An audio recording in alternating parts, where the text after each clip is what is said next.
Você teria coragem de afirmar que uma civilização que não conhecia a roda ou a escrita poderia cortar pedras de granito com a precisão de uma impressora 3D moderna? Imagine subir a quase 4.000 metros de altitude nas montanhas áridas da Bolívia e encontrar um canteiro de obras que parece ter sido abandonado ontem por engenheiros espaciais. Bem-vindo a Pumapunku. Este não é apenas um sítio arqueológico. É o maior desafio logístico e técnico da história da humanidade. O que vemos aqui não são simples pirâmides ou templos, mas blocos modulares, projetados com ângulos retos perfeitos e furos milimétricos que desafiam qualquer ferramenta de pedra ou bronze. Como isso foi erguido em um lugar onde o ar é rarefeito e a tecnologia, teoricamente, era inexistente? O mistério de Pumapunku reside na natureza da pedra. Estamos falando de andesito e diorito, duas das rochas mais duras do planeta, superadas apenas pelo diamante. Para cortar essas pedras hoje, precisaríamos de serras com ponta de diamante e jatos de água de alta pressão, controlados por computadores. No entanto, os arqueólogos ortodoxos insistem que os antigos Tiwanaku usaram apenas pedras de rio e cinzéis de cobre para esculpir esses blocos de 130 toneladas. Se você sente que essa explicação oficial não faz o menor sentido e quer descobrir o que realmente aconteceu, já se inscreve no canal do Vovô Shindó. O vovô está aqui para mostrar que o passado é muito mais tecnológico do que nos contaram. Ao caminhar pelas ruínas, você encontra os famosos blocos em H. Eles são idênticos entre si, como se tivessem saído de uma linha de montagem industrial. A precisão das medidas é tão absurda que os blocos se encaixam perfeitamente uns nos outros, sem a necessidade de argamassa. É um sistema de construção modular que só começamos a usar na arquitetura moderna no século XX. O nível de polimento das superfícies é tão alto que elas parecem espelhos de pedra. Se você passar o dedo sobre os sulcos esculpidos, sentirá uma suavidade que só o corte mecânico pode proporcionar. Como um povo antigo alcançou esse nível de acabamento sem eletricidade? Um dos detalhes mais perturbadores são os pequenos furos de perfuração encontrados em várias pedras. Eles têm poucos milímetros de diâmetro e mantêm uma profundidade constante ao longo de toda a peça. Mais estranho ainda são as ranhuras lineares que parecem ter sido feitas por uma broca de alta velocidade. Quando analisamos esses furos sob microscópio, não encontramos as marcas de desgaste irregular que um cincel manual deixaria. Encontramos marcas de rotação perfeita. Isso sugere o uso de ferramentas rotativas mecânicas em uma era onde nem a roda era supostamente utilizada. Me diga uma coisa: você acredita que essas marcas foram feitas por mãos humanas ou por uma tecnologia que simplesmente desapareceu da nossa memória? Comenta aqui embaixo pro vovô, eu leio tudo. A logística de Pumapunku é outro pesadelo para os historiadores. Os blocos mais pesados foram extraídos de uma pedreira a 10 quilômetros de distância e transportados através de terrenos montanhosos e pantanosos. Lembre-se, não havia cavalos, bois ou rodas. Arrastar 130 toneladas morro acima, onde o oxigênio é escasso, exigiria um exército de milhares de homens agindo em sincronia impossível. Algumas teorias sugerem que eles usaram técnicas de levitação sonora ou alteração da densidade da pedra, conhecimentos que hoje consideramos ficção científica, mas que aparecem em lendas locais sobre deuses que construíram a cidade em uma única noite. O engenheiro Christopher Dunn, que estudou as pirâmides do Egito, aplicou seus conhecimentos em Pumapunku e ficou sem palavras. Ele notou que os ângulos internos dos blocos em H são tão precisos que é impossível reproduzi-los manualmente com tamanha consistência em centenas de peças. Para Dunn, Pumapunku não era apenas um templo, mas possivelmente uma instalação funcional.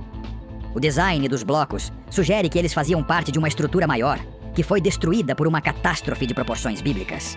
As pedras estão espalhadas pelo campo, como se uma explosão gigantesca as tivesse arremessado, indicando que o fim de Pumapunku foi tão misterioso quanto o seu início.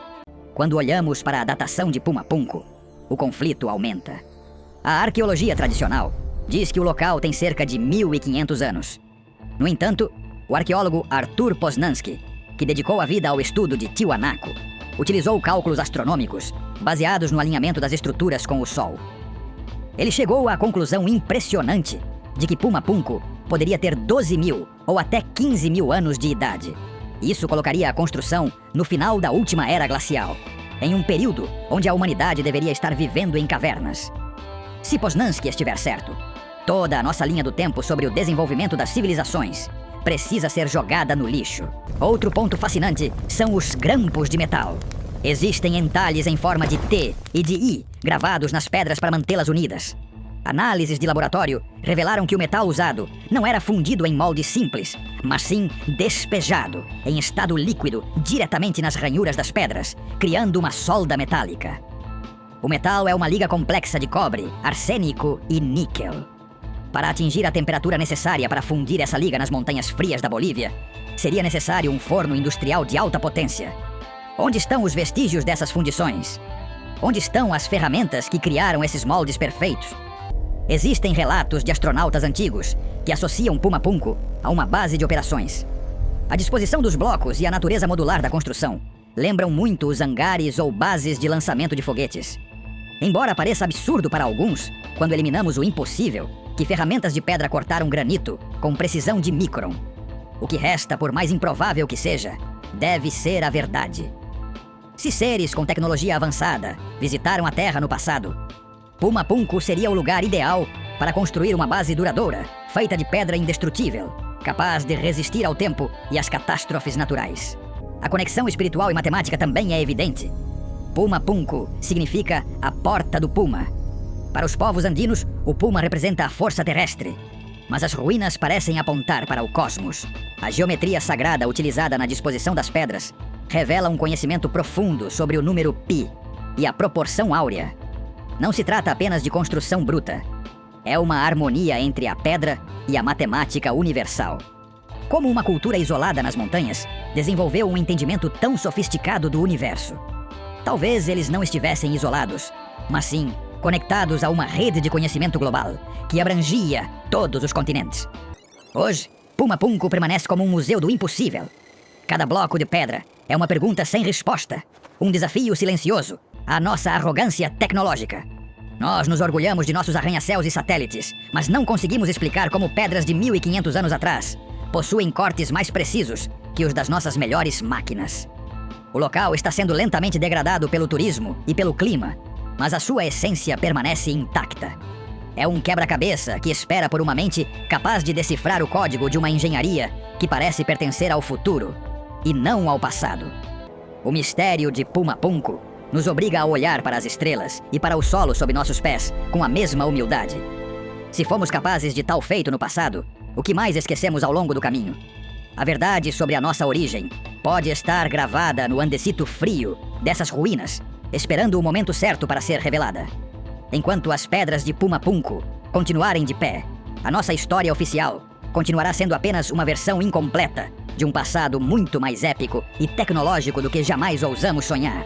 E aí, meu caro? Se você gostou deste vídeo, não perca tempo e visite agora nossa playlist com os últimos vídeos do Vovô Xindó. Basta clicar no centro da tela que eu vou ficar muito feliz. Te espero lá!